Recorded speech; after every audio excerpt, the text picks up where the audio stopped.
Vamos a presentar algunos conceptos de estructuras livianas de acero conformadas por hierro liso, estructuras de filigrana en nuestro medio, algunos aspectos que tienen que ver con el enfoque reglamentario y sobre el final de este encuentro, que es bastante breve, haremos un comentario de una estructura que tuvo un colapso por patologías o mal diseño, fundamentalmente no por la importancia de ese colapso, porque afortunadamente no hubo pérdida de vidas, sino, sí un daño económico, sino por que esa mala práctica es muy frecuente en nuestro medio. Entonces, como una medida de que ustedes puedan, los colegas más jóvenes que están comenzando a transitar su carrera, tener un aviso de advertencia de algo que lamentablemente ocurre con cierta frecuencia.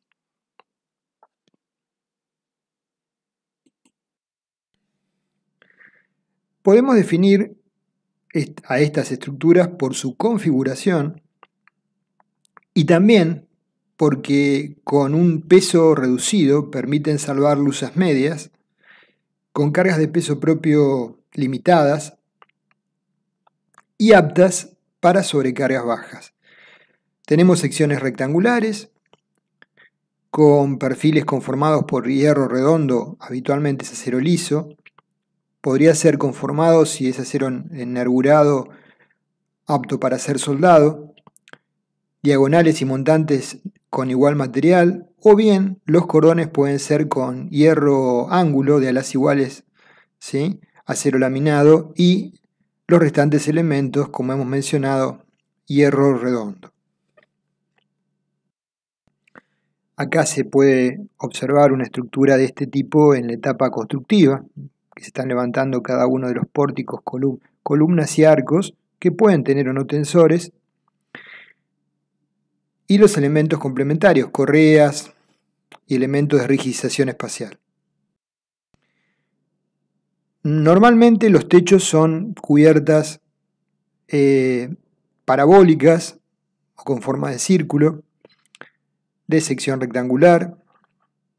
Las columnas son igualmente de sección rectangular, B por H, con ambas caras, lateral y superior, empresilladas, conformando un elemento compuesto, tanto la columna misma de apoyo como el arco. Como mencioné, el arco puede tener tensores o carecer de ellos. La pregunta es cuándo colocamos tensores, cuándo nos conviene. Bueno, el tensor es un elemento que va a ser muy útil cuando tenemos cargas simétricas D más L relevantes. Básicamente cuando tenemos D más LR, que son las sobrecargas sobre cubiertas relevantes. Esto pasa normalmente en las zonas de nuestro país donde las nevadas son frecuentes. Con respecto a qué pasa bajo la acción del viento el tensor no es un elemento que aporte, por las razones que expondremos en un ratito más. Acá hay un esquema en planta, de frente contra frente y corte. En este caso sí hay un tensor. El arco se define por la flecha F, la altura por las columnas H, de la altura de las columnas, y el ancho es B. En el dibujo de la izquierda faltarían en realidad rigidizar los vanos internos para configurar la rigidización espacial completa. No es correcto lo que vemos. La directriz del arco suele ser circular o parabólica.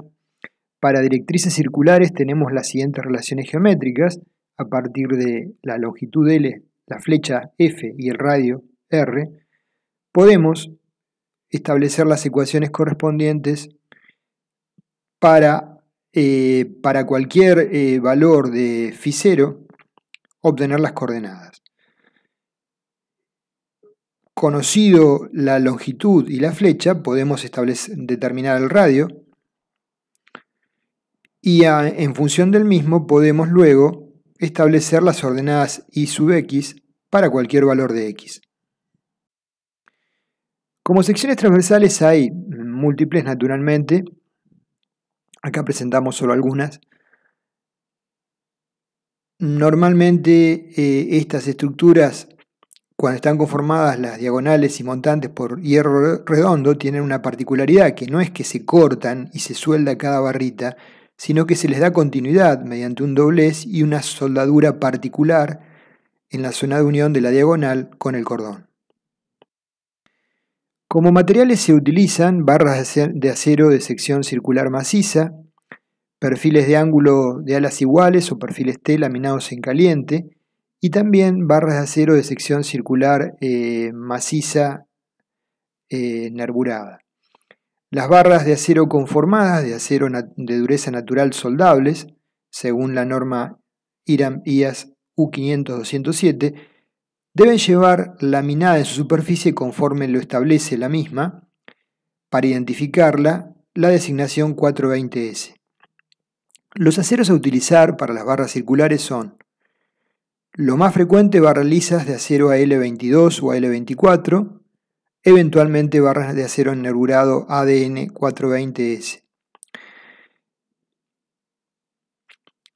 Si utilizamos este último acero, se limita la tensión de fluencia a 400 megapascales para garantizar una redistribución de tensiones en la zona de nudos. Los dos primeros, o sea, los más frecuentes es acero liso, y de las calidades más frecuentes son AL22 y AL24. Como mencionamos, el reglamento de aplicación para este tipo de estructuras es el 308-2007.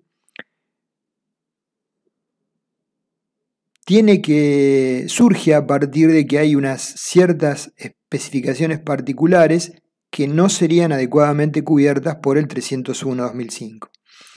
Es de aplicación a ciertos tipos estructurales como cordones y planos de celosía formadas por barras de acero de sección circular maciza, llamadas, como mencioné, habitualmente de filigrana. Acá tenemos la tapa de lo que es el reglamento mismo, a la izquierda, y a la derecha la sección de comentarios del citado reglamento. Las propiedades del acero: tenemos módulo de elasticidad longitudinal E, módulo de elasticidad transversal G, coeficiente de Poisson en periodo elástico mu, coeficiente de dilatación térmica alfa y peso específico gamma. No hay ninguna novedad respecto de estas variables cómo se indican o cuantifican en los restantes reglamentos de 301, 302, etc. Son frecuentes los problemas en este tipo de estructuras de fallas en las uniones soldadas y de fisuración de barras producidas por la utilización, lamentablemente muy habitual, de barras conformadas de acero no soldable. Sobre el final de la charla de hoy vamos a presentar un caso de patología con este tipo de construcción, que es también bastante común, esa mala praxis. Normalmente se utiliza por razones de sencillez en las uniones y esbelteces de barras de acero liso. Las uniones se materializan en general mediante bridas, que son marcos de hierro ángulo enfrentadas y abulonadas. Como antecedente reglamentario existe la recomendación 303 del año 91 en los capítulos 5 y 6. En las barras que tengan sección circular maciza, cuando trabajen como tensores, como marcamos en rojo, es importante, para que puedan tener la capacidad de tomar solicitaciones de tracción apenas la estructura comienza a deformarse, tensarlas adecuadamente. Para ello utilizaremos manguitos roscados, torniquetes o tuercas para regular que la barra quede perfectamente recta y en tensión previo a la entrada de cargas. En cuanto a los parámetros seccionales, tenemos los momentos de inercia de las secciones armadas, se pueden calcular por el teorema de Steiner. Si los cordones son barras de sección circular, habitualmente son de igual sección las 4, se pueden despreciar los momentos de inercia propios de las barras y en tal caso tendríamos las siguientes expresiones que plantea el código. Si fueran iguales, el momento de inercia respecto del eje X sería 4 veces AG1, la sección de una barra, por H sobre 2 al cuadrado. en la dirección respecto del eje X. Respecto del eje Y sería 4 veces AG1 por B sobre 2 al cuadrado. Acá hay unas ayudas que permite el mismo reglamento para determinar estas variables. Simplemente estamos aplicando Steiner. El radio de giro es la raíz del momento de inercia sobre el área, así que es muy fácil de obtener. Hay ciertas relaciones geométricas y esbelteces límites que debemos respetar para lograr que las ecuaciones de diseño trabajen correctamente. Las barras armadas deberían cumplir con estas relaciones geométricas y esbelteces límites. Para elementos rectos solicitados a flexión, simplemente apoyados, el cociente entre la luz y la altura de la viga menor que 35. Y para continuos, el cociente entre la luz y la altura menor que 45. Para elementos rectos comprimidos o flexocomprimidos principales, lambda m, la esbeltez modificada menor que 150. Para elementos curvos de pequeña curvatura, muy utilizados, arcos flexocomprimidos como el de la foto, para cualquier tipo de apoyo tenemos que la relación entre la luz y la flecha ser mayor que 10, la relación entre la luz y la altura del arco menor que 55, la relación entre la luz y el radio de giro respecto de X, como vimos, menor que 110, y el lambda modificado menor que 150. Debemos cumplimentar con todas las exigencias mencionadas. En cuanto a elementos de sección rectangular, triangular o T sometidos a solicitaciones de compresión, flexión o flexocompresión o torsión o combinación, para elementos rectos, B debe ser mayor que H sobre 2 y B a su vez mayor que LB, la distancia entre puntos de arrastramiento contra el desplazamiento lateral, dividido 75. Para elementos curvos, que sería el caso anterior que vimos de arco, B, el ancho del arco, ser mayor o igual que la altura sobre 2 y mayor o igual que la distancia entre puntos de arrastramiento lateral LB sobre 110. Y para elementos de sección rectangular o triangular sometidos a tracción, el cociente de la luz sobre el radio de giro mínimo ser menor que 300. Esto lo habíamos estipulado para otras formas estructurales de acero, para evitar que sean excesivamente deformables durante el transporte y manipuleo. Naturalmente no es de aplicación para barras circulares tipo tensores. Con respecto a la consideración de estados de carga y combinaciones, son estructuras susceptibles de sufrir deformaciones durante la etapa constructiva. Tenemos que estudiar la secuencia de montaje en función de los equipos disponibles en obra, y para realizar dicho estudio evaluar que se eviten esfuerzos torsores en elementos no proyectados para ello, que se garantice la estabilidad lateral de elementos planos no arrastrados transversalmente durante el montaje, contemplar la posibilidad de inversión de signo de los esfuerzos de flexión tal que puedan resultar elementos comprimidos en la etapa de montaje no solicitados a tal fin, y evitar la aplicación de cargas concentradas en elementos no proyectados para tales acciones. Imagínense una correa con cordones de 6 milímetros o 8 milímetros, donde el operario esté apoyando, caminando sobre el cordón, lo va a dañar con seguridad. Análisis estructural. En las estructuras hiperestáticas conformadas por barras de sección maciza, solo podemos realizar un análisis estructural elástico, dado que no se pueden formar rótulas plásticas, carece de esa capacidad. En la casi totalidad de los casos, ya veremos algunas fotos, los estados límites críticos para flexión serán el pandeo local de las barras comprimidas o bien el pandeo lateral. Para evaluar la estabilidad adquiere relevancia, como dijimos, la deformación por corte. Para considerar esto se puede modificar el momento de inercia como I sub m es igual al radio de giro modificado por 2 veces AG, donde el radio de giro modificado surge del cociente de K por la luz del elemento comprimido, K son las condiciones de borde, dividido lambda m, la esbeltez modificada de la barra armada.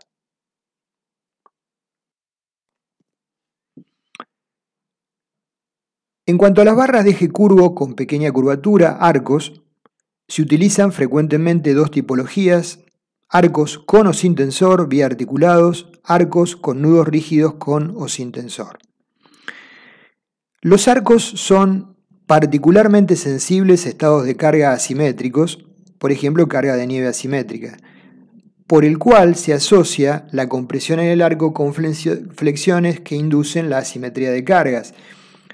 Y recordemos, el tensor solo trabaja para cargas verticales gravitatorias. ¿Por qué? Porque tienden esas cargas a alejar las cabezas de las columnas y por lo tanto entra en tracción el arco. Cuando digo que es muy sensible a cargas asimétricas, tenemos que recordar, cuando vimos las solicitaciones de cargas de nieve, que había que considerar simetría y asimetría en el estado de carga de nieve. La situación de cargas asimétricas probablemente para estas estructuras constituyan una solicitación o combinación crítica, porque la presencia de esos momentos flectores va a comprometer la estructura si no ha sido considerada en su diseño. Respecto del concepto del arco biarticulado, ¿sí? O con nudos rígidos, una cosa es cómo uno modela la estructura, cómo la carga en el software, la analiza, y otra cosa es cómo se va a construir y se van a materializar la misma. Hace muchos años atrás, cuando era muy joven y comencé a hacer mis primeros proyectos, recuerdo que desarrollando un arco de este tipo, en una zona con nevadas intensas, el planteo que hice fue las columnas empotradas y el arco articulado en las mismas. Cuando trabajaba en una empresa metalúrgica en la parte de proyecto estructural, de diseño de estructuras metálicas, en oficina técnica. Era uno de los primeros proyectos que desarrollaba en la empresa.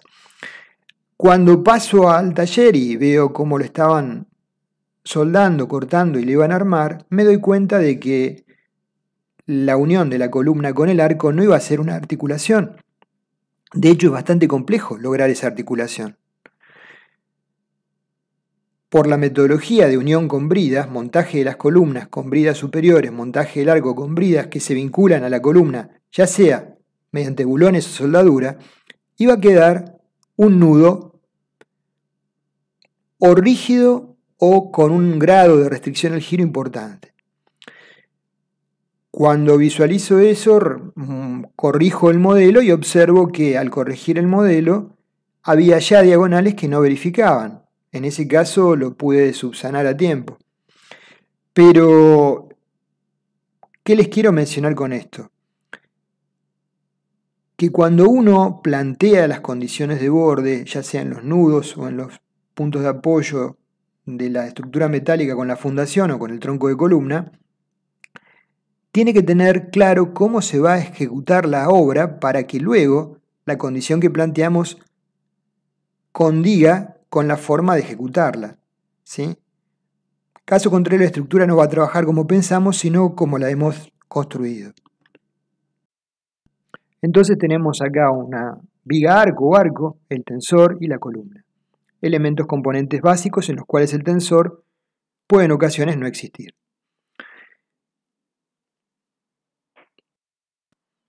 Tenemos a izquierda arco biarticulado con tensor, arco triarticulado con tensor y arco continuo con dintel curvo. Ya les digo, lo más frecuente es por la forma de construir que nos encontremos con un arco continuo, que sería un pórtico con dintel curvo como el de la derecha. Si vamos a plantear en la teoría un arco biarticulado con tensor, especifiquemos en el plano que eso sea una articulación. Si no, estamos cometiendo un error desde del lado de la inseguridad. Respecto de cómo son las bridas, abajo vemos en negro el hierro ángulo que forma la brida y los elementos constituyentes de los cordones soldados a la misma. Bridas enfrentadas. Acá hay un ejemplo de una foto del arco con bridas apoyados sobre columnas, ¿sí? Y entonces surge naturalmente la visualización, no es la estructura que yo les mencioné, esta es otra, de que esto no es una articulación.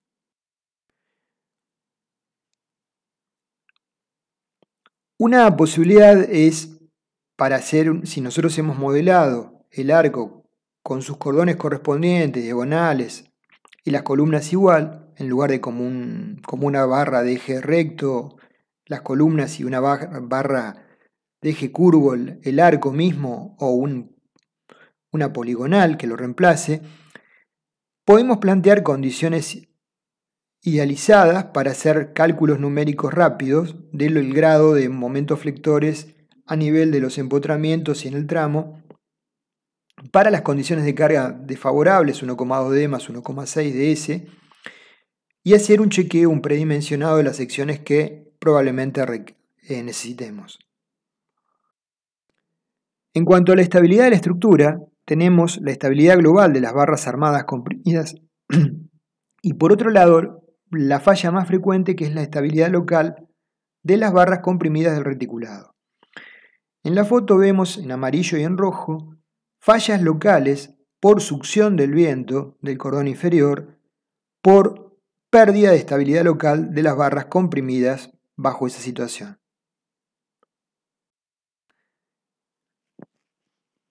Con respecto a la estabilidad global para arcos simétricos con sección transversal constante, con sus apoyos de borde A y B fijos, no desplazables, se puede determinar la longitud de pandeo considerando S, la semilongitud del arco, multiplicándola por el factor K, longitud efectiva, que surge de la tabla. Entonces tenemos en la tabla 321, en función de la relación flecha-luz, arco de 3 articulaciones, 2 articulaciones y arco bien potrado, para diferentes valores de F sobre L, valores de K asociados. Esto está en el mismo reglamento. Esto es para verificar el pandeo en el plano del arco. Siempre debemos considerar que aún en ausencia de cargas asimétricas, por ejemplo, las variaciones de temperatura, pueden generar flexiones en el mismo arco, ¿sí? Para el pandeo fuera del plano tenemos que considerar la distancia entre puntos efectivamente unidos a un sistema de arrastramiento transversal que lleve las cargas a la fundación. En cuanto a la estabilidad local en el plano, para cordones de barras armadas se puede tomar K igual a 1 y para diagonales se puede tomar K igual a 0,85 porque hay un cierto grado de empotramiento de las diagonales en los cordones. Acá vemos una estructura de este tipo con columnas y arcos, con fallas en diferentes sectores por la acción del viento. A la derecha, en la foto, marcada en rojo, vemos algo bastante frecuente. Acero nervurado, que seguramente no tiene la condición de acero soldable, y fallas en las uniones de empalme de las armaduras en la zona de las soldaduras, ¿sí? Donde se fragiliza el acero. Esa es una costumbre, o mala costumbre, bastante frecuente en nuestro medio. En cuanto al diseño de barras traccionadas, está indicado en el capítulo 4, podemos indicar que la resistencia de diseño de barras rectas a tracción de sección circular maciza, que formen parte de cordones o diagonales de barras armadas o sistemas de arrastramiento, o bien tensores de arcos de pequeña curvatura, la resistencia de diseño de la barra circular maciza T sub D es T sub N por el factor de reducción Φt. Φt es 0,9 y T sub N es Fi por Ag. Ag sería el área de la sección, diámetro nominal de la barra. Si la barra es roscada en alguna sección, para vincularla, tendremos que en la zona de rosca tener una sección mayor para que la sección neta sea de este orden, ¿sí? Entonces, si la regulación de las barras tensores se hace con manguitos roscados y su anclaje se efectúa con barras roscadas, soldadas a la barra maciza, el diámetro nominal de la barra roscada tiene que verificar ser mayor o igual que 1/20 del diámetro de la barra maciza. Con respecto a la resistencia a tracción de perfiles laminados tipo L, que vimos que también pueden ser utilizados, vale lo que oportunamente vimos en el reglamento SIRSOC 301-2005. Evaluando ahora la resistencia a tracción ya no de la barra aislada, sino de la sección armada, o sea, de la barra armada, tenemos la misma ecuación. Tn es igual a Fi por Ag, pero ahora G es la totalidad de las barras, por ejemplo 4. Las diagonales y montantes de las celosías de las barras armadas tienen que ser dimensionadas para la fuerza de compresión requerida P última, resultante de un esfuerzo de corte B último, normal al eje de la barra, igual a 0,008 de T último. Las diagonales y montantes tienen la función de mantener la rigidez del elemento. El valor de BU surge de la hipótesis de una deformación inicial de esa barra traccionada del orden de la luz sobre 400 con deformada parabólica. Las fuerzas de compresión que surgen en las diagonales y montantes se pueden establecer a partir del conocimiento del paso S y la altura h, de U es BU sobre N, donde N es el número de planos de las diagonales, usualmente 2, seno de alfa, donde alfa es el ángulo entre la barra y la diagonal. 2 para secciones rectangulares. Respecto de los elementos solicitados a compresión axial, se tratan en el capítulo 5 del reglamento citado. Y acá tenemos que hacer un comentario particular. La curva de pandeo que se tomó en el reglamento SIRSOC 301-2005 asume una deformación inicial característica del orden de la luz sobre 1000 del elemento. Adicionalmente se realizó un ajuste experimental para cubrir la respuesta de distintas formas seccionales para pandeo flexional, adoptando un factor de resistencia de 0,85. Pero para barras de sección circular maciza, tenemos que considerar una curva que se corresponda con la naturaleza de este tipo de estructuras que presentan deformaciones iniciales mayores que otras formas seccionales. Y ahí nos encontramos con un inconveniente porque todos los códigos madre de los reglamentos SIRSOC de metálicas son el ISC y el AISI, la escuela americana.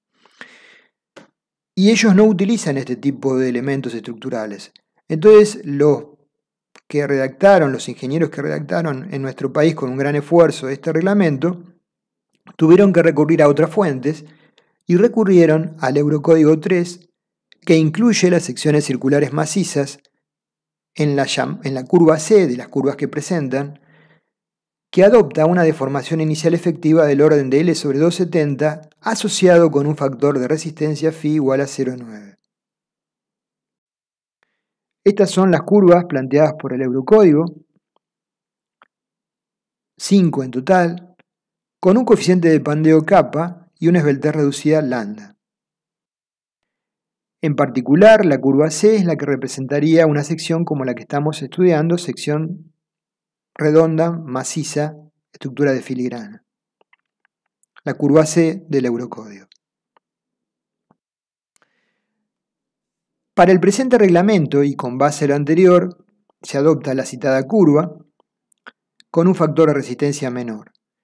Para considerar también la diferencia entre aceros lisos y nervurados, dado que las barras de acero liso presentan una mayor confiabilidad de obtener barras efectivamente rectas que los nervurados, se adopta una única curva de pandeo, pero se toman dos factores de resistencia distintos. Para aceros lisos 0,85, para aceros conformados o nervurados 0,80. La esbeltez K por L sobre R de barras de sección circular maciza debe ser menor que 200.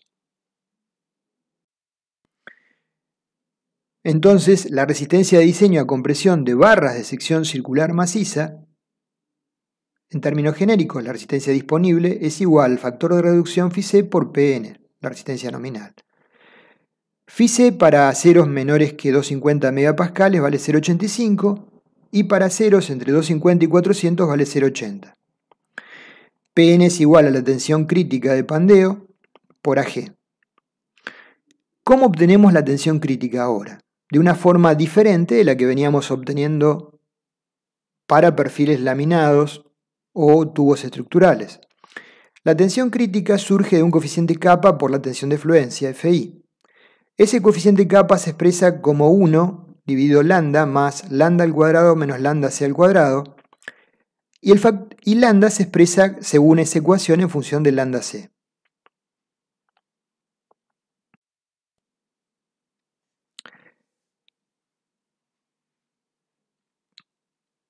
Lambda c era, como habíamos visto oportunamente, 1 sobre pi por k por L sobre R, radio de giro por Fi sobre raíz de Fi sobre E, y kappa se expresa como 1 dividido lambda más lambda cuadrado menos lambda c cuadrado.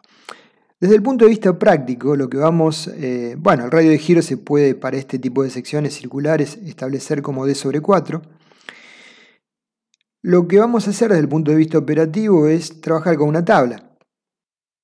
Entonces, una tabla como la que observamos, la tabla 521, donde en función del valor de lambda c, por ejemplo, 0,7, obtenemos el valor de kappa, que sería kappa 0,725. Si lambda c fuera bastante mayor, 1,6, el valor de kappa es bastante menor, 0,284. Y si lambda c fuera muy pequeño, 0,1, el valor de kappa es 1. Son tres valores que he marcado en particular para que ustedes puedan observar la lógica de esta tabla, ¿no? Esta es la finalización de la tabla, entonces determinamos kappa y luego en función de kappa multiplicado por Fi tenemos F crítico, y con F crítico por el área tenemos la P nominal que puede tomar dicha barra. En cuanto a la resistencia de diseño a la compresión, ya no de la barra sola sino de la barra armada, resulta aplicable lo que hemos visto oportunamente para barras armadas del grupo 4 en el apéndice del reglamento 301-2005. En este caso, siempre las barras armadas van a tener dos ejes libres, ¿sí? En caso que sean rectangulares o cuadradas, ¿no?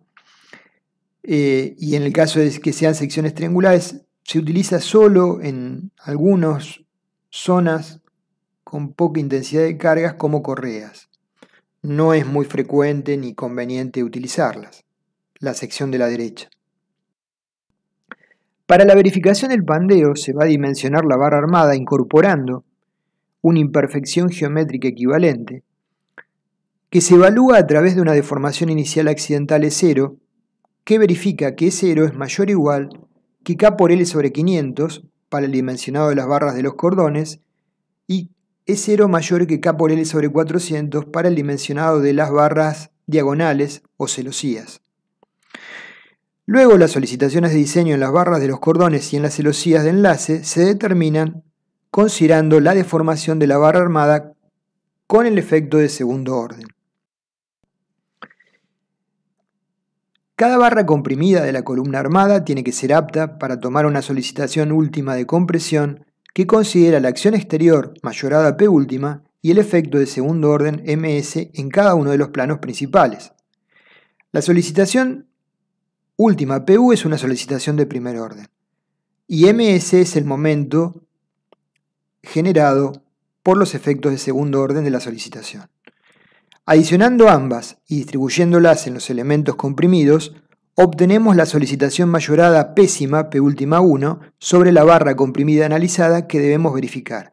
Es decir, que el proceso no es de dimensionado, sino es de verificación. Hay que estimar una sección, analizar las combinaciones de estados de carga y ver que esa sección verifique. Tal cual lo hicimos en el anexo mencionado en columnas armadas con otras tipologías. Entonces, ¿cómo determinamos la solicitación que va a actuar sobre la barra? El esfuerzo axil requerido en cada barra de la columna P última 1 se determinará como P última, la carga axil sobre la columna, dividido N, donde n es el número de barras de la columna, si es cuadrada con 4 cordones, 4, si fuera triangular 3, más MSX sobre N1, que es el número de barras del cordón, usualmente 2, rectangulares, dividido H, por la constante de conversión de unidades 10 al cuadrado. En un plano. En el otro plano será P última 1 igual a P última sobre N más MSI dividido N1 por B, según el eje de pandeo. H y B son las dimensiones de una columna o un elemento comprimido rectangular. MS, por su parte, es P última, la solicitación de primer orden, por E0, sobre 1 menos P último dividido PCM. E0 era K por L sobre 500, K depende de las condiciones de vínculo, y la carga crítica de pandeo PCM es la carga de crítica de pandeo de Euler, tal cual lo planteamos en columnas armadas, igual a pi cuadrado por E por AG, sobre K por L sobre R sub M al cuadrado.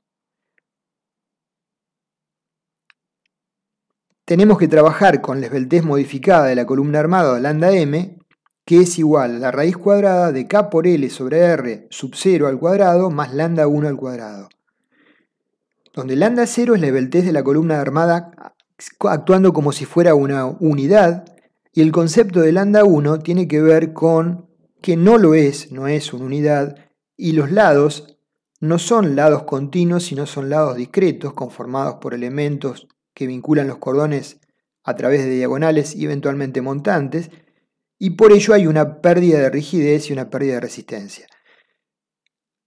¿Cuánto vale lambda 1? Bueno, tiene una expresión que dependerá de, como vamos a ver, de la disposición de las celosías que hayamos tomado. AG es el área transversal bruta total de la barra armada, y entonces de esta manera obtenemos P última 1. P última 1 debe ser menor o igual que P disponible 1, donde P disponible 1 es la tensión crítica de pandeo por Φ C por AG1, que es el área de una barra aislada. Con respecto a los valores de L1 a adoptar cuando hay configuraciones de planos de presillas o celosías que no son coincidentes, tenemos que el reglamento establece valores tentativos. Si ese es el paso, como 0,8 ds o S, o valores intermedios.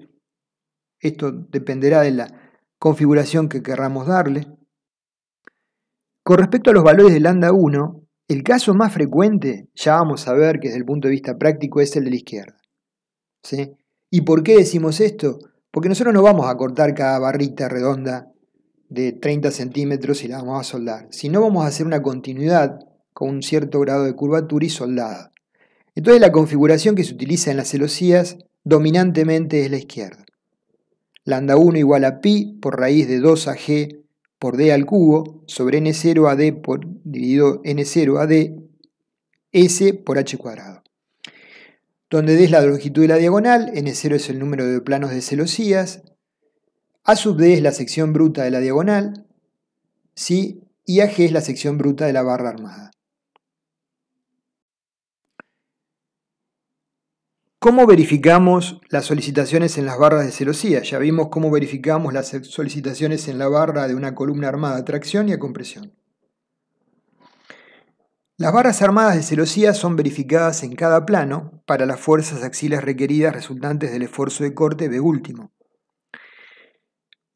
Si no existiese esfuerzo de corte, aún hay que verificarlas para un esfuerzo de corte derivado de las imperfecciones.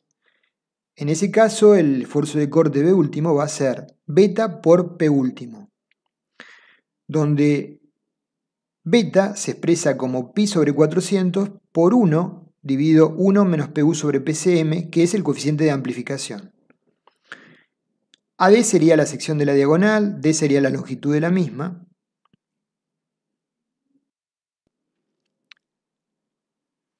Y acá estaríamos tratando de identificar con los gráficos correspondientes el concepto de la solicitación en la celosía. La solicitación en la celosía surge a partir de que, cargada la columna armada, la misma tiende a deformarse y para mantener la integridad las celosías tienen que entrar en solicitaciones de tracción y compresión para que no se distorsione la sección.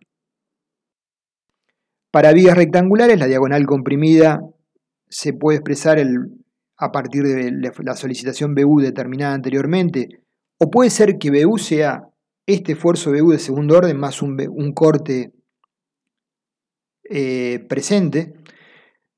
Entonces, en la diagonal comprimida, D última sería el esfuerzo de compresión, B última sobre 2 seno de alfa. Cuando digo 2 es porque hay dos planos de celosía, si no sería B última sobre seno de alfa. Y el montante comprimido, si existiese, la solicitación sería B último sobre 2. Vemos que ese es el paso y H la distancia entre baricentros de cordones. Con respecto a las presillas iniciales y finales, en el artículo 543 se indica que en los extremos de las barras armadas se van a colocar presillas constituidas por planchuelas o perfiles ángulo que deben satisfacer con la siguiente condición o inecuación. NP, número de planos de presillas, por IP, momento de inercia de una presilla en su plano, dividido H, la altura, debe ser mayor o igual que 10 veces I1, el momento de inercia del cordón respecto al eje paralelo al eje libre analizado, sobre S, el paso. Vamos a ver un ejemplo de aplicación de esto. Tenemos la columna de 35 por 20, con cordones de barras de 25 milímetros de acero liso, diagonales en las caras laterales de Fidel 2 y Fidel 10, y en las caras superior de Fidel 8. El paso es 35 y la altura H es 35.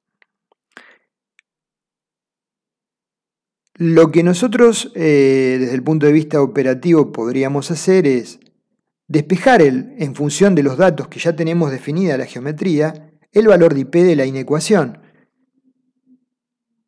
Ya tenemos el momento de inercia mínimo requerido para la presilla. Estimar una presilla, que va a ser un hierro ángulo, una brida, y chequear que el momento de inercia de ese hierro ángulo que estimamos sea mayor o igual que IP. Entonces, sobre esa base, I1, que es el momento de inercia propio de la barra, lo obtenemos 3,84 centímetros cuarta, y P mínimo lo despejamos de la inecuación, nos da 19,2 centímetros cuarta. Vamos a la tabla de hierro ángulos y vemos que un hierro ángulo de 2,1/4 por 1/4 de espesor tiene un momento de inercia de 21,23 centímetros cuarto, algo mayor al requerido. Por lo tanto, podríamos utilizarlo como una brida para resolver este problema. En general conviene ser algo generosos con la brida y no estar tan cercano al IP mínimo, tomando un hierro ángulo de una sección algo mayor, que aparte nos va a permitir una mayor sección de vinculación de los cordones para soldarlas con el lado lateral del hierro ángulo. Y el hierro ángulo, pensemos que cuando lo enfrentamos, lo vamos a vincular habitualmente con bulones, por lo tanto tiene que tener una dimensión mínima para que los bulones cumplan con las condiciones de uniones abulonadas que hemos visto oportunamente. Y si son soldadas, igualmente tiene que tener una sección adecuada. Para cerrar este tema que es cortito, les voy a comentar un colapso. No porque este colapso sea relevante, porque afortunadamente se produjo en horas de la noche y no hubo pérdida de vida. Si hubiera sido de día, podría haber salido en todas las noticias, porque justamente es un gimnasio que cumple una función social muy relevante en una localidad cordillerana, que estaba pensado inclusive para que en situaciones climáticas muy adversas sea un centro de evacuación, así que imagínense ustedes. Este gimnasio contaba con varias décadas de construido, con un mantenimiento razonable, sin problemas aparentes, en una zona donde las nevadas son muy frecuentes.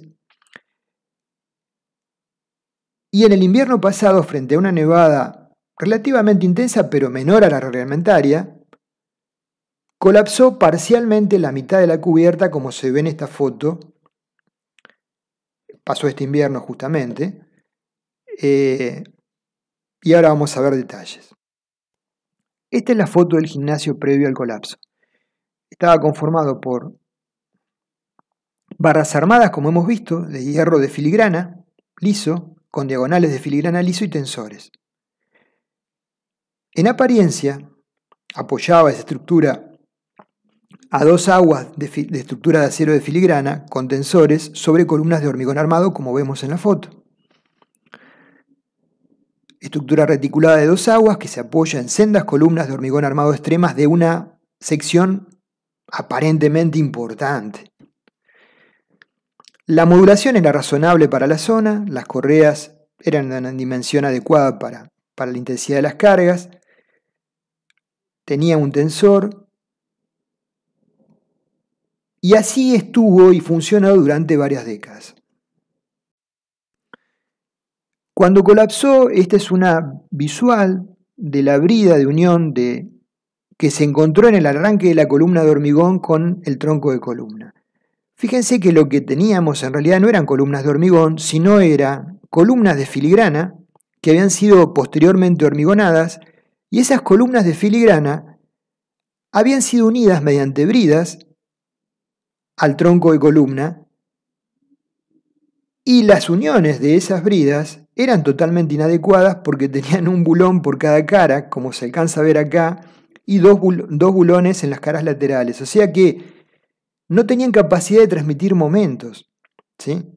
Ese es uno de los problemas en este detalle. Ahora vamos a verlo mejor.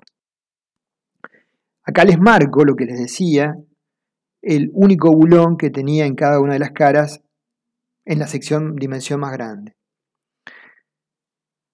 Hay una falta de continuidad de armadura longitudinal del tronco de columna.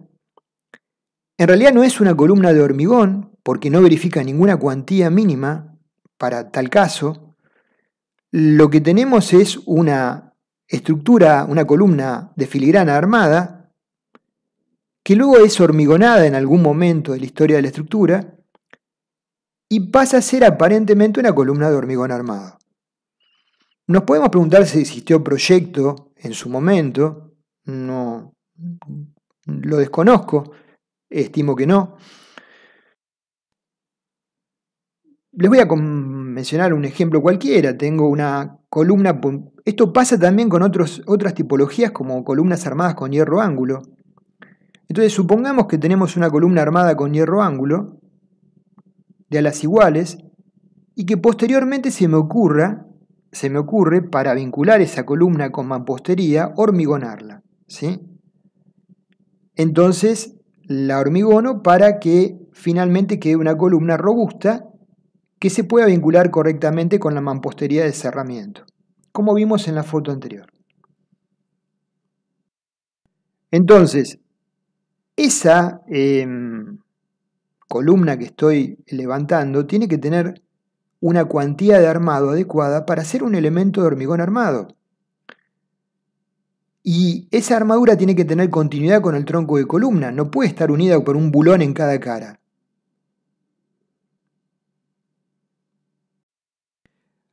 La estructura a dos aguas de filigrana se apoyó sobre columnas de filigrana, las que posteriormente se hormigonaron, pero eran solo en apariencia columnas de hormigón armado.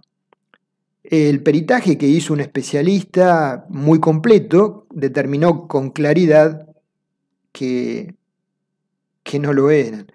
Acá se ve una unión de una brida de la zona aporticada. Entonces, en este caso planteado, la estructura se mantuvo en pie en aparentes buenas condiciones durante más de 2 décadas hasta que una nevada importante, pero menor a la de diseño para la zona, por los reglamentos, provocó el colapso repentino, con la fortuna de que dicho colapso ocurrió en la madrugada cuando nadie habitaba el lugar, nadie se encontraba en esa zona, con la fortuna de que ocurrió en una zona en un momento en que no había sido evacuada la población a ese lugar porque el clima era relativamente normal para la zona en invierno.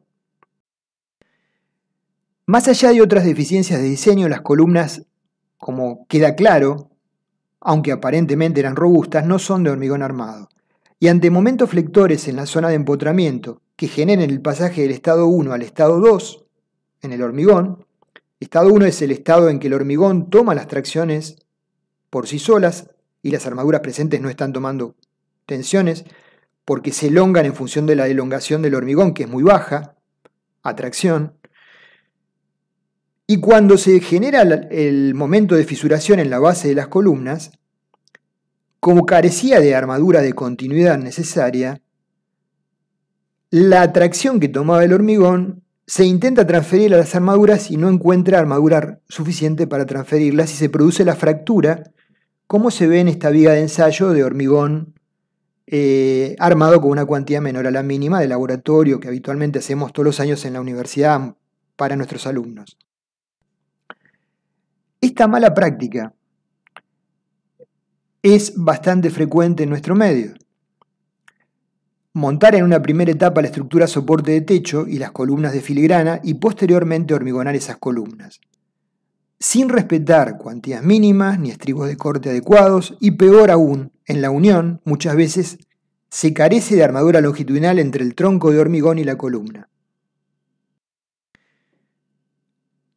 Y para peor, muchas veces la unión de la armadura en donde nace la columna de filigrana se suelda, utilizando acero enarburado, a los pelos que han quedado, generándose aparte una condición muy desfavorable de fragilidad en ese acero porque no es soldable.